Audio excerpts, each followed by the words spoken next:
Hey everyone, I'm Melissa from Knitting the Stash, and this is episode 131 in the series. Welcome back to the yarn room. It's lovely to see all of you. It is a rainy Labor Day here, so this is the Labor Day edition of the podcast. The weekend was kind of crazy, so I'm glad to have this extra day to do some fun stuff like coming up here to do some podcasting. If you are new to the podcast, welcome. This is usually a podcast about knitting garments. So things like design and modifications, patterns, all that kind of fun stuff that has to do with garments. Though I do knit shawls and other things, socks and hats and whatnot. I have a hat for you today too. And if you're coming back to the podcast, welcome back. It's lovely to see all of you. I've been having so much fun with many of you in the Zoom sessions on Saturday.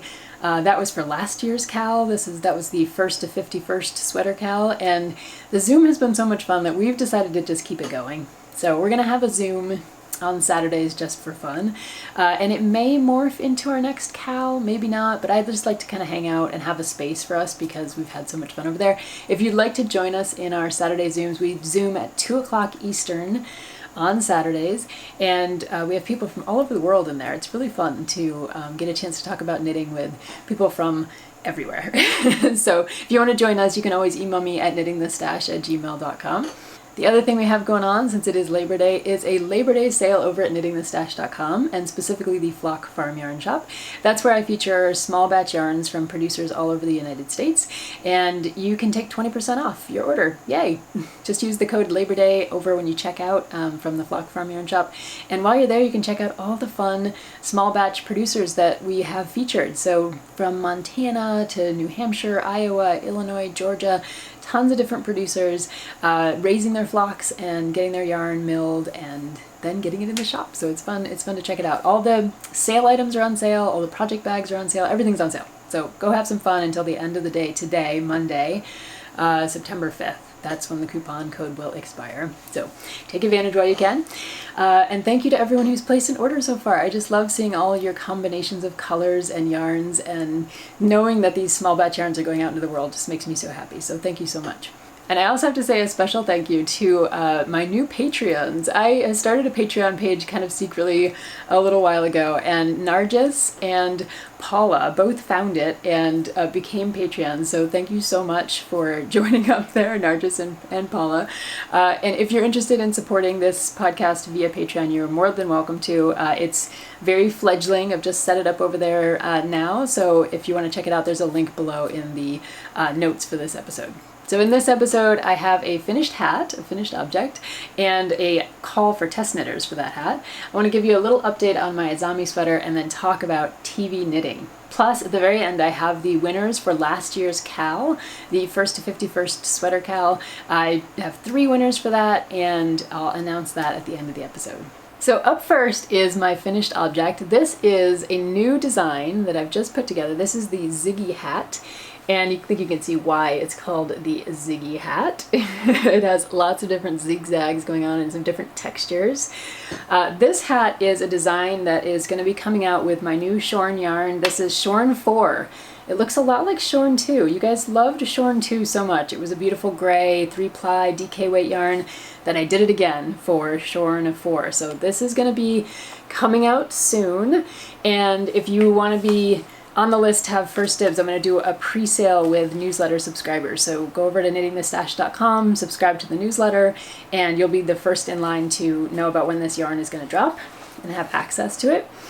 But we are going to do some patterns again this year, like we always do. I am designing a pattern, this one, and I have a couple of other wonderful designers working on patterns as well, so I'm very excited to share their work with you. So the Ziggy hat is knit up in less than 1 skein of yarn, and it's the perfect time for this, right? It's fall, it's like we're getting ready for the colder days. It's raining outside right now. I'm thinking to myself, the colder weather is coming. So this is the Ziggy hat. I'll try to get up closer so you can see it. And it has the zigzags that start just at the bottom and run all the way up to the crown, and the crown has some cool shaping where the zigzags kind of keep going, which I love that kind of thing. It does have a turned brim, and inside it has ribbing, so it's super stretchy, and because the brim is turned, that's how you get the zigzags all the way to the bottom of the hat. Don't you just love that? It's so cool. Anyway, So this will be one of the designs that'll come out in kit form with the Shorn 4 yarn sometime in October. But right now I need some test knitters to test out my pattern. I've got it all drafted up and ready to go, and I'd love to have a couple of you test this hat. I have a couple different sizes. So if you're interested in test knitting, please just get in touch with me at knittingthestash@gmail.com, and I'd be happy to have you work up this pattern, see how you like it, see if we need to make any changes to it, things like that. And I want to give a special shout out to Marianne, who sent me this Mon Tricot Knitting Dictionary stitch patterns from, I think it was 1985 or 1986, because this was the inspiration for the zigzag pattern in the hat. The zigzag stitch is in here, and Marianne was kind enough to send this to me. I think she had it as an extra. She had been cleaning out her library and thought that I might enjoy a stitch dictionary, and I do. Marianne, this was awesome. It's so much fun to look through this. It's one of these really interesting stitch dictionaries that was part of, it seems like a magazine series, and it goes through not only knitting stitches but crochet stitches as well. It has some funkiness because it's from the 80s. We all love the 1980s, but it's a great inspiration piece if you're looking for an interesting stitch dictionary. Mon Tricot put out a bunch of them, and you can find them on places like eBay and you know, other online sites. So yeah, if you're interested in a cool stitch dictionary, I would recommend this one, and I want to say thank you to Marianne for sending it along because it inspired the Ziggy hat. Now I have to say the hat was a kind of welcome relief for me, like knitting this and working on the pattern and charting and having some fun with a DK weight yarn, because I've been working on this Azami sweater for a very long time, let's just say, for a few different reasons. I've been interrupted a few different times. The semester started, so you know, I'm teaching an independent study right now with a bunch of grad students who are awesome. So things have come between me and my sweater knitting, let's just say. So I finished the yoke a while back, and I posted a video last week about yoke depth and choosing the best yoke depth and adjusting your yoke depth, because I had to do that with this sweater. So if you're looking for a tutorial on that, you can find that over on YouTube. And then I've just been knitting straight on till midnight with the basic stockinette stitch of the sweater. And I'm just now, I think you can maybe see this at the bottom, I'm doing a split hem with the twisted rib, which will kind of mimic the twisted rib that's up at the top here.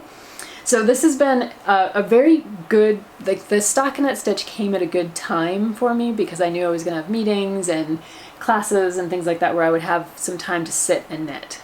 Right? Just plain stockinette, don't have to worry about it, don't have to think about it. And the stockinette was a nice break from all of this lace and smocking that happened up in the yoke. I think it's a beautiful yoke, and I think I've showed it to you before, so I think you can see all of the different textured stitches that are going on in here. I really love the way that it worked out. Part of me wanted to continue that down the sleeves, but then I decided, no. I'm gonna let sleeping dogs lie here and enjoy the fact that this texture is now finished for the sweater. I did a couple of quick decreases and increases here at the lower back, and I've talked about that on a couple of different videos. I talk about it in my classes over on Teachable. In this case, I just knew that if I knit it completely boxy, which I do for a lot of my sweaters, just no shaping, I kind of like it like that. But in this case, I just wanted to do a little bit of tucking in the back, and I think the lower back is like a great place for that rather than on the sides. It doesn't pinch the sweater in, instead it just kind of reduces the amount of fabric that you have in this lower back portion. I only did a few because I don't really need to tuck in the fabric all that much back there, but you can make this more dramatic if you wanted to and do a lot more stitches here just to create a lot more shaping. So I basically put a couple of markers at about the third of the way point on each side, and then I did a decrease stitch on each side of the marker and a decrease stitch on each side of this marker, so 4 decreases total in each row, and I did that twice, and then I went ahead and increased again. So it creates just a little bit of that shaping in the back. Again, if you wanted to be more dramatic about it, then you would just add more decreases. You could start earlier, you could let it go later, all those different kinds of fun things that you can do with modifications. I've been toying with the idea of knitting more like 3/4 length sleeves on this sweater, just because it is a very fine yarn. I'm doing this in a Georgia rustic wool, which is in the Flock Farm Yarn Shop, and this is the 50/50 Gulf Coast native and Rommeldale yarn, CVM Rommeldale. So it's a beautiful yarn. It has a lot of spring to it. I think you can see it. This has a lot of elasticity. This sweater is kind of amazing that way. It just has a lot of give to it, even no matter whether you're working in the stockinette or the lace or anything like that. It's just a great, really springy kind of yarn. And I think that both of those breeds have a lot of crimp to their fleece locks. So you get that crimp really helps with the elasticity of the yarn. So it has a lot of give to it, which I'm pretty happy about because it's going to be a really nice kind of moving and shaking kind of sweater. And it's also very lightweight, which is good for a kind of transitional sweater, you know, fall and spring. I might do the 3/4 length sleeves. We'll have to see how I feel after finally finishing the stockinette of the body, but you'll see in the next, I bet in the next episode I have the sleeves done. I really hope so. I think this sweater has taken me the longest of like any sweater I've ever knit, just because the yarn happens to be a very light fingering, if not a lacy kind of weight feeling to it. So it's taken me a little bit of a while. I'm knitting this up on size 2.5 US needles. So that gives you a sense of the lightweightness of the yarn, right? So that's the Azami sweater, and I'm really loving the way it's turning out. I'm just a little bit, it's taken me a while. And for those of you who have watched the podcast for a while, you know that I usually knit a sweater in like 2 or 3 weeks. This one's taken me like a couple of months. So yeah, and I think it's, like I said, less time and finer yarn. There you go. You put those two things together and it just takes a little bit of extra time. So I hope by the next episode I do have the sleeves finished and I can show you a finished object again soon. And then the next sweater, I do swear, the next sweater has to be a kind of chunkier yarn. It just needs to be. So in the last segment of the podcast, I want to talk about something that's been on my mind for a while, but I haven't really broached the topic too much on here. And that is TV knitting. And I don't just mean TV knitting, like knitting while watching TV, because I do a lot of that in the evenings. We sit down, we have series that we watch, and we're actually just starting Game of Thrones. We never finished it. We're gonna make it all the way through this time. So I have some TV knitting ahead of me, number one. But I also often watch TV and movies and think to myself, I want to knit that. That person is wearing a really cool sweater, right? And I know I'm not alone in this because there are tons of TV knitting and movie knitting books out there. I just did a quick search to remind myself, and I found them for Mr. Rogers. That's one of the newest ones. Mr. Rogers I think it's called Knit the Neighborhood. You can knit the sweaters that Mr. Rogers wore on his show. I love that idea. I've seen books for Outlander. I've seen them for Jane Austen movies. I've seen them for, of course, Harry Potter and Star Wars and Disney. You know, there's that whole enterprise going on. And then I did see a book that's not in English yet. I don't think it's been translated, but it was called Knitflix, and it had tons of really interesting sweaters, which I assume were from different TV shows and movies. So I know I'm not alone. This is a thing. We all kind of, you know, maybe when we started watching Outlander, we're like, okay, how do we knit the shawls? How do we knit the little shrugs and sweaters and the mittens and all that, right? And so then a book comes out. But what I'm even more interested in are those sweaters that I see in movies and TV shows that I just have to knit. And there's no pattern, there's no book, there's no guide for this kind of thing. So the last one that I saw was in, believe it or not, a Miley Cyrus movie. This was, I think it was LOL was the movie, and I was watching it late at night. Spencer was out of town. I was just kind of like looking for something to, you know, turn on while I was just knitting away. And lo and behold, one of the characters came running down the grocery aisle in a scene wearing this gorgeous striped kind of like Fair Isle-y kind of sweater, and that was it. I was taking screenshots. I was like, I need to create this sweater, and if I can, I'll try to pop an image in here, one of my awful screenshots, so that you can see like what this sweater looked like. So I saw that one, and before that I had been watching Fringe, which is a really cool TV series about kind of like strange or weird science. And Astrid, one of the main characters, had on this beautiful red cabled sweater, and I remember telling Spencer, my husband, like, stop, you gotta pause this, I need to take some screen captures of this beautiful cabled sweater, because it was just so amazing to look at. It was red, and it had cables, and it was fitted, and it almost looked vintage. It was really, really cool. So I've had these couple of sweaters that I've found in these TV shows, and I really want to go ahead and try to knit them. So I'm kind of thinking that maybe the KAL for this coming year will be something like TV knitting, right? And this is a broad category. So those of you who are feeling maybe a little bit crazy and intrepid like me will try to recreate sweaters that we've just seen in TV shows or movies, but this will also be open for anyone who wants to knit something that comes from a TV show, whether it's out of a book or a pattern, or you know, maybe it has to do with a yarn that's named after a TV show or whatever. We'll be very expansive about our understanding of how this KAL might work. We're just going to call it TV knitting. If you want to knit a hat, if you want to knit a sweater, if you want to knit some socks, whatever it is, come join us over on Ravelry and, you know, pop into our Zoom sessions on Saturday. Let us know what you're working on, and we'll just have some fun with it. And I will keep you up to date on my planning for these couple of sweaters that I'm really curious to make. So this is definitely one of those situations where I don't know how it's going to end. I don't know how this KAL is going to go, but I like to get myself into these situations, and maybe you'll join me this time around. So TV knitting, think about it. Think about your yarn, think about your projects, think if you have any books or, you know, screenshots on your phones from TV shows or movies that you've watched, and we'll get together and start working on our TV knitting for this next year. It'll be fun. I can hear the rain on this rainy Labor Day kind of starting to pound on our metal roof a little bit, so I'm going to try to keep this short and sweet. I do have the prizes for last year's KAL, the 1st to 51st Sweater KAL. Thanks so much to everyone who participated, everyone who was in the Zoom, everyone who's in the Ravelry thread.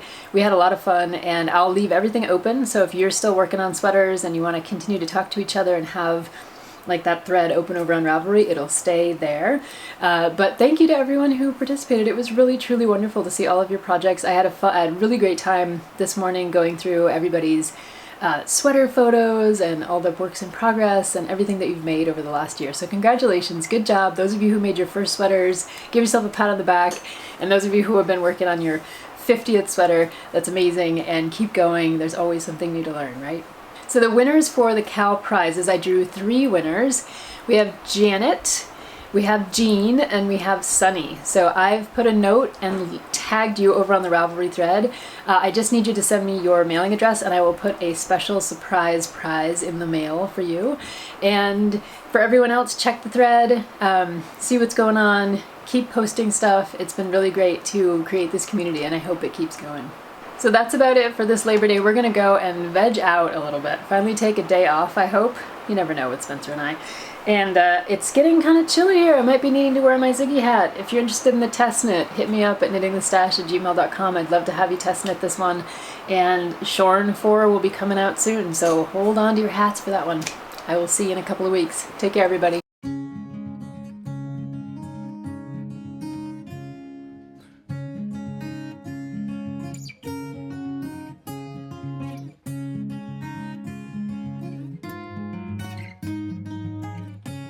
Today I'm coming to you live from the basement where we have fleece in cubic form. Rhonda of UNS Farm put together a batch of fleece for me, and she vacuum sealed it. So we have fleece that look like little cubes. Aren't they cute? So let's take one over and see what happens when we let the air back into it, shall we? Okay, here's a cube. Tink is giving it a full inspection. What do you think, Tink?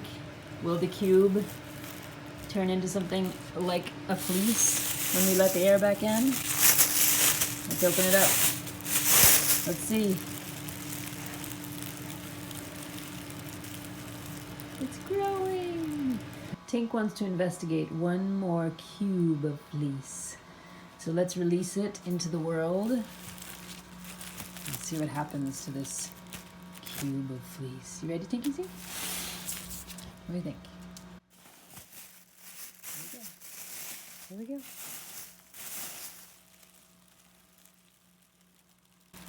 It's growing. That's another beauty from Rhonda at UNS Farm.